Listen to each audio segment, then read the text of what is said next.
언제나 필승! 네, 반갑습니다. 필승입니다. 반갑습니다. 자, 이번에 분석해드릴 기업은 넷플릭스입니다. 일단 넷플릭스에 대해서는 처음으로 분석해드리는 것 같습니다. 그만큼 제가 꾸준히 지켜봐왔던 기업임에도 불구하고 이제부터는, 그러니까 지금부터는 조금씩이나마 관심을 가져도 되겠다라고 생각이 들기 때문에 좀 처음으로 분석을 해드리고자 합니다. 일단 넷플릭스의 주가가 매우 크게 빠진 건 사실이에요. 지금 보시면 700달러대에서 230달러대까지 실적에 대한 악화 우려와 성장성이 꺾일 것이라는 우려로 인해서 거의 3분의 1 토막이 나버렸습니다.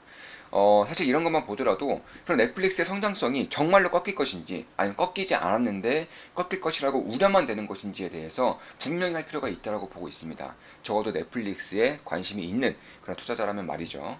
지금 보시면 지금의 주가는 거의 2017년도, 2018년도 때의 그런 주가와 비슷한 수준을 이루고 있습니다. 그만큼 코로나 때의 그 전 저점을 이미 이탈한 지 오래되었고요.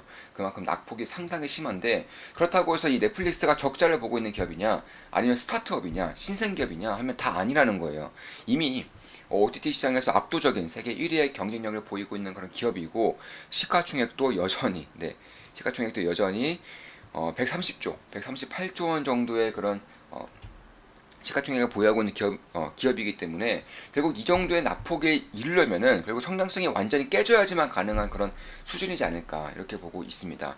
결론부터 말씀드리겠습니다. 제가 보고 있는 넷플릭스는 성장성이 완전히 깨지지 않았습니다. 저는 앞으로도 넷플릭스의 성장성이 조금씩이나마 유지될 것이라고 보고 있고요. 또 나아가서 지금의 비효율적인 경영 방식을 바꿈으로써 조금 더 효율적이고 조금 더 빠르게 혁신할 수 있는 그런 기업으로 탈바꿈할 수 있지 않을까 이렇게 보고 있습니다. 지금의 PER은 올해 기준으로 저는 20이 안 될 거라고 보고 있어요. 지금 시장의 그런 평가라던가 펀더멘탈은 PER 같은 경우 대략 한 20에서 25 정도로 예상이 되고 있다라고 하고 있지만 저는 20이 안 될 거라고 보고 있어요. 그만큼 넷플릭스의 실적이 예상치보다 크게 꺾이지 않을 것이라고 보고 있는 것이고 그 이유 중에 첫 번째 이유는 이겁니다. 구독자 수가 시장 예상치보다 훨씬 더 빠르게 감소하고 있지 않다는 거예요. 실제로 넷플릭스에서 밝히기를 올해 3분기에는 100만 명 이상의 구독자 수가 다시 한 번 더 늘어날 것이라고 밝히고 있고요. 저도 여기에 따라서는 어느 정도는 동의를 하고 있어요. 그럼 그 이유에 대해서 말씀드리겠습니다. 일단 올해 들어서 구독자 수가 대략 2분기에도 90만 명, 1분기에는 20만 명 정도가 하락을 했습니다. 결국에 100만 명 정도가 110만 명 정도가 이제 구독자 수가 감소한 것인데 이 중에서 러시아에 대한 서비스가 맡기면서 70만 명이 러시아 사람이었어요. 그러니까 실제로 러시아에 대한 그런 일시적인 영향을 뺀다면 대략 한 40만 명 정도가 구독자 수가 빠진 거죠. 그렇게 많이 빠졌더라고는 보지 않습니다. 왜냐하면 시장에서 예상한 2분기에 대한 그런 감소자, 그러니까 구독자 감소만 하더라도 200만 명에 육박했기 때문에 실제로는 그보다 훨씬 더 적은 그런 구독자 수 감소가 있었다는 것만으로도 시장이 예상하는 것보다는 넷플릭스의 형 상황이 생각보다 괜찮다라는 것을 그대로 저는 보여주고 있는 것이라고 보고 있습니다.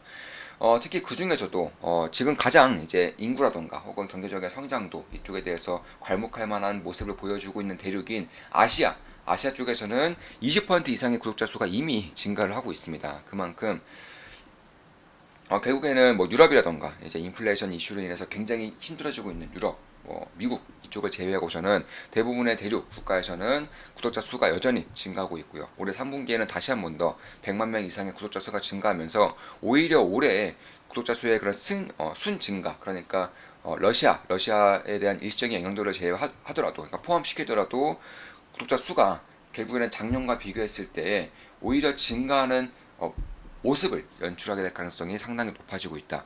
개인적으로는 그렇게 보고 있습니다. 그러니까 시장에서 보고 있는 실적이 완전히 꺾인다거나 성장세가 완전히 끝나버리는 그런 그림은 저는 나타나지 않을 거라고 보고 있는 거예요. 여기에 이제 투자에 대한 특히 단기적인 관점에 대해서는 핵심적인 요인이 있다고 저는 보고 있습니다. 특히 그뿐만이 아니죠. 넷플릭스에서는 이제 지금까지 30일 무료 체험이라던가 혹은 지금까지 비효율적으로 운영되었던 계정의 공유라던가 혹은 요금제에 대한 그런 고정성 이런 것들을 전부 다 탈바꿈하겠다고 밝히고 있어요. 첫 번째로 30일 무료 체험, 무료 체험을 아예 없애겠다 이렇게 밝히고 있고요. 두 번째로 이용 요금을 이미 매년마다 꾸준히 상승하고 있죠. 요금제는 알게 모르게 꾸준히 올라가고 있습니다. 올해 같은 경우도 10% 이상, 대략 한 12%에서 17%에 대한 요금 이상이 있었습니다. 우리가 느끼지 못하고 있을 뿐이죠. 왜냐하면 구독이 너무나도 자연스러운 현상이기 때문에 그런 것인데 여기에 따라서 요금제도 지속적으로 올릴 것이라고 밝히고 있고요. 특히 이제 계정에 대한 공유에 대해서도 철저하게 막겠다 이렇게 밝히고 있습니다. 그렇다면은 그럼 요금이 더 오르면 나는 넷플릭스를 해지할 것 같다 이렇게 좀 생각을 하시는 분들도 꽤나 많을 겁니다. 여기에 따라서 넷플릭스가 내놓은 방안은 바로 광고 요금제예요. 광고 요금제. 그러니까 광고를 보게 된다면 지금의 요금제보다 대략 한 50%가 저렴한, 그러니까 10,000원이 안 되는 그런 요금으로 넷플릭스를 공유하고 넷플릭스를 시청할 수 있다는 점이 굉장히 좀 차별점을 두고 있다 이렇게 보고 있습니다. 실제로 넷플릭스는 지금까지는 구독자의 그런 요금만으로 이제 투자 비용이라던가 혹은 운영 비용을 충당했었던 건 달리 그냥 광고 시장까지 진출을 하겠다는 거예요. 실제로 현대차도 이미 넷플릭스로부터 광고 제안을 했습니다. 현대차가 이미 제안을 한 것이고 그 외에도 펠로톤이라던가 각가지 기업들이 넷플릭스에 광고 문의를 하고 있기 때문에 이쪽을 사실 넷플릭스의 그런 컨텐츠가 TV와는 좀 다르죠. TV와는 다르게 타겟이 되어 있다는 거예요. 우리가 이제 다 이용하시면 알겠지만 인공지능으로 인해서 자신에게 어울리는 그런 컨텐츠에 대한 그런 타겟이 명확하게 드러나죠. 그래서 이런 것들만 보더라도 기존의 TV 시장과는 전혀 다른 이제 퀄리티 자체가 다른 그런 광고 시장이 열릴 수 있다는 점에서도 아마 기존의 기업들의 구미를 당기기에는 충분하지 않을까 저는 개인적으로는 그렇게 보고 있습니다. 따라서 결국에는 시청 중간에는 아직 광고를 넣겠다라고는 밝히고 있지 않고 그런 콘텐츠의 전과 그리고 콘텐츠가 끝난 후에 넣겠다라고 밝히고 있기 때문에 처음에 일어날 수 있는 그런 반발심 이런 것들은 저는 생각보다는 크지 않을 거라고 보고 있어요. 왜냐하면 영상 보는 중간에 끊겨서 광고가 나오는 것이 아니라 이제 영상 전과 영상 후에 나오기 때문에 그런 것이고 그에 반해서 이쪽에 대한 요금제가 거의 반값으로 줄어든다는 것은 상당히 획기적일 수 있다. 개인적으로 그렇게 보고 있습니다. 특히 이런 스트리밍 서비스가 점차적으로 이제 우리의 뉴유멀로 이제 만들어지면서 TV보다는 지금도 이제 젊은층들 위주로 TV를 보는 사람들은 별로 없어요. 결국 넷플릭스라던가 이런 OTT 스트리밍 서비스를 통해서 내가 보고 싶은 콘텐츠를 보고 싶을 때 언제든지 볼 수 있는 그런 스트리밍 서비스가 있기 때문에 굳이 그 시간에 맞춰서 그 해당 케이블에서만 할 수 있는 컨텐츠를 볼 수 있는 TV보다는 스트리밍 서비스에 대한 그런 뉴노멀이 저는 이미 시작되었다고 보고 있는 것이고 사실 이 국내 이용자들의 반발심이 이제 이용에 대한 그런 비용 인상이라던가 혹은 이제 광고로 인해서 반발심이 꽤나 있는 것은 맞아요. 제가 좀 연구 자료를 봤을 때에도 결국에는 계정을 이제 공유하고 있는 것도 이제 맞겠다라는 것만 보더라도 그 경제적인 부담이 가장 큰 반발심에 대한 이유였습니다. 그럼 제가 봤을 때에는 경제적인 부담? 과연 실제로 그럴까요? 네, 저는 이런 생각을 하고 있는 거예요. 왜냐면 자, 실제로 경기 침체에 대한 우려가 굉장히 강해지고 있습니다. 저 같은 경우는 텔레그램방을 통해서 좋은 기분 나게 텔레그램방을 통해서 경기 침체는 없을 것이다. 그러니까 만약 있다고 하더라도 시장에서 우려하고 있는 장기적인 경기 침체는 없을 것이라고 밝히고 있죠. 생기더라도 단기적인 이슈, 단기적인 현상에 그칠 것이라고 밝히고 있는 것이고 그 이유에 대해서는 꾸준히 말씀드리고 있습니다. 다만 만약에 단기적인 경기 침체가 실질적으로 발생하더라도 발생할 가능성이 점차적으로 높아지고 있는 것은 사실이죠. 인플레이션이 꺾이지 않음으로써 금리 인상이 급격하게 이루어지고 있기 때문에 그런 것인데 경기 침체가 온다고 해봅시다. 그러면 실제로 우리는 무엇을 할까요? 근데 밖에 안 나가겠죠. 결국에는 코로나 때와 마찬가지로 집에 있을 겁니다. 집에서 되도록 음식을 해 먹으려고 할 것이고요. 여행을 가기보다는 집에서 컨텐츠를 소비하고자 할 것입니다. 그런 것들을 봤을 때에도 결국 경제적인 부담으로 인해서 넷플릭스를 과연 해지할까요?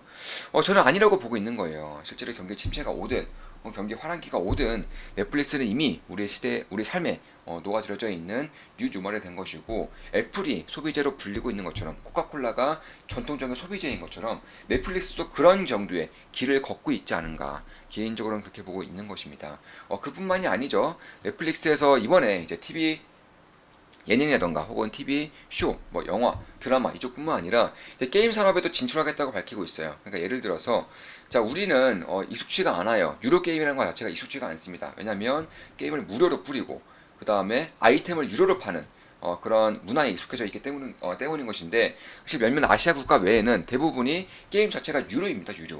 그러니까 팩을 준다거나 팩을 주고 산다거나 혹은 갖가지 서비스를 돈을 주고 구입을 해서 게임을 즐기는 그런 형태인데 한국도 혹은 이제 아시아 국가들도 이쪽에 대해서는 조금씩 이제 뉴노멀로 자리 잡고 있는 그런 상황입니다. 그런 것들을 봤을 때 또 넷플릭스는 게임에 대한 그런 플랫폼도 만들고자 하고 있는 거예요. 그러니까 넷플릭스를 구독하게 되면 추가적인 요금이 없더라도 요금을 지불하지 않더라도 갖가지 게임들 퀄리티가 높은 게임들을 집에서 컴퓨터로든가 아니면 TV로든가 혹은 셋톱박스라든가 손쉽게 할 수 있는 그런 환경이 만들어진다는 겁니다. 이 사업에 대해서는 이제 막 시작되려고 하는 산업이기 때문에 저는 꽤나 긍정적으로 보고 있는 것도 맞아요. 제가 실제로 2020년도부터 넷플릭스의 게임 진출에 대해서도 꾸준히 분석을 해드리고 있습니다. 물론 넷플릭스에 대해서 이제 투자를 진행하고 있지는 않지만 조금씩 관심을 가져야 될 때가 오고 있지 않나 이렇게 개인적으로는 살피고 있는 겁니다. 중간중간에 넷플릭스에 투자를 함으로써 수익을 본 것도 사실이고요. 그래서 그런 것들을 봤을 때 결국 관심이 있고요. 그리고 넷플릭스에 대해서는 이제 뉴노멀로 소비재 기업으로 저는 자리를 잡고 있지 않은가 이렇게 보고 있습니다. 실제 내년부터 실시되는 광고 요금제라던가 이쪽에 대해서도 요금의 인상이라던가 혹은 계정 공유에 대한 차단 이런 것들에 대한 반발심이 생각보다 크지 않을 것이라고 보고 있는 것이고 경기 침체가 온다면 결국 집에서 보내는 시간이 많아진다는 점에서도 넷플릭스에 대한 그런 구독자 감소가 시장 예상치보다는 굉장히 작게 혹은 아예 이루어지지 않을 수도 있다. 오히려 구독자 수가 증가할 수도 있다. 이렇게 보고 있는 것입니다. 따라서 시장이 예상하는 것보다는 실적도 훨씬 더 좋게 보고 있는 것이고 신산업에 대한 혹은 경영 체질에 대한 변화에 대한 그런 것들도 그냥 긍정적으로 보고 있는 것은 사실입니다. 물론 제 모든 영상은 매수매도 추천 리딩 절대 아닌 거 다들 알고 계시죠? 예, 참고하시면 되겠습니다. 자 지금까지 넷플릭스에 대한 분석이었습니다. 경기 침체로 인한 넷플릭스의 구독 해지 저는 아닐 거라고 보고 있는 것이고 구독자의 감소 또한 러시아에 대한 70만 명에 대한 감소가 일시적으로 반영이 되면서 시장 예상치가 굉장히 확대되어 있다는 점도 좀 턴어라운드 혹은 역발상에 대해서도 좀 분석을 해드렸습니다. 그 외에도 신산업 혹은 요금 개편에 대한 그런 긍정적인 요소도 같이 좀 말씀을 드렸습니다. 신소비재로서의 탈바꿈이 가능할 그런 넷플릭스에 대해서도 말씀을 드렸습니다. 앞으로도 좋은 분석, 좋은 기업 분석으로 찾아뵙겠습니다. 필승 구독은 돈이 됩니다. 필승!